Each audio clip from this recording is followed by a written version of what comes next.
welcome to another episode. What we got here? We've got Uncanny X-Men 513 in the part 2 of Utopia.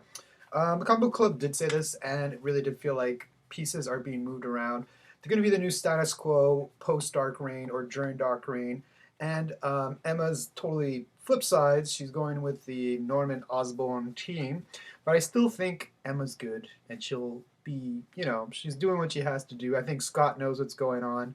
I think she's playing a triple agent or a double agent, and she'll go back with the X-Men when the time is right. But it is enjoyable. I do like it a lot, and I think Fraction has really brought the bar with Uncanny X-Men, and the art has grown on me. It took a while. Took a while for me to grow onto the art. At first, I wasn't such a big fan. I thought it was just a bunch of big boobies, and every single female kind of looked the same, and very muscular dudes as well. But yeah, I'm kind of getting into it. I guess I like big tits. Guilty. The Sword, number 18.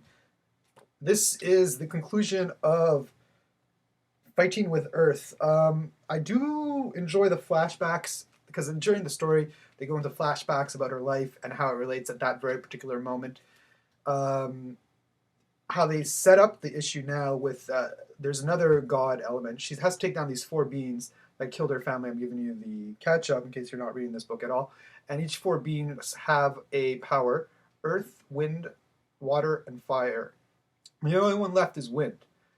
She killed all the other three, and the sword that she has gives her superhuman strength, and it's the only weapon on that planet that can kill these four beings. So now the heir set up the medium thinking that she was a good guy, and now she's gonna have to basically fight her and the whole world.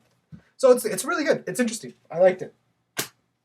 Secret Six, number 11. How long can this team go on? That's the thing I like about it. Okay, so Deadshot is totally just killing his other teammates because it's the stance he took. They basically half the team in the Secret Six comes to this conflict, whether or not they can work for the person that hired them. And he's a slaver and he's slaving people. And one side's like, well, listen, this is the contract we took. We have to honor it. The other side, this is inhumane. We can't do this. And it's always the conflict of the team of are they villains? Are they good guys? Like, how long can they walk right down the middle of the road without picking a side? And this amplifies the team itself.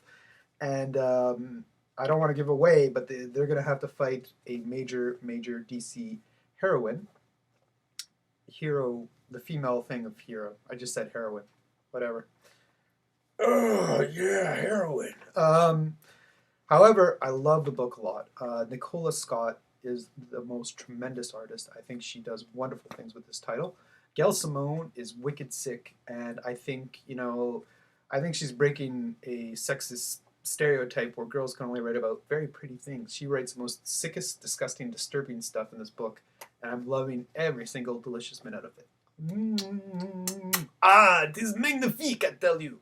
So basically, I really recommend you pick up Secret Six if you're not reading it. A lot of fun book. It's a lot of fun of a book. Yeah, you pick it up now. I tell you. Marvel Divas, number 1. First of all, this is Marvel trying to branch out to a female audience. My first question is, why have this fucking bonerific picture of Scott Campbell, them all like, oh yeah, we're getting down. We're superheroes. Oh yeah. I mean, I like the artist inside a lot better, to be honest with you. I think it's a lot. I like that simplistic kind of style and very cartoony. I liked Hellcat Patsy Walker, so that's why I picked it up. Her character remains the same in this, and the only gripe I have about it, it's really way too much like Sex in the City. It's exactly like that. They took the show and they put it into the thing. Now, that's not to say a bad thing, but get a little originality. Don't make it. There's no fighting whatsoever. There's no superhero stuff. That's the advantage you would have. I would see this being much more of a success if you if you took a Sex in the City element of having the four girls just shoot the shit and talk about whatever.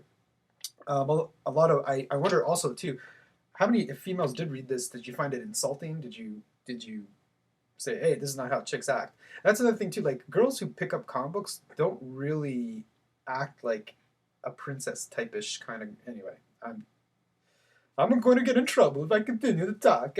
Huh? So this is directly marketed for women in particular, and it's very continuity based. That's another turnoff that I would find. And so you have the Sex and the City element there, and it's copying it way too much. Use the superhero element as well. Have Sex and the City meets superheroes. I think that would be a lot more original, a lot more fun, and a lot more of an interesting comic book than just ripping off Sex and the City word for word. Justice League, cry for justice.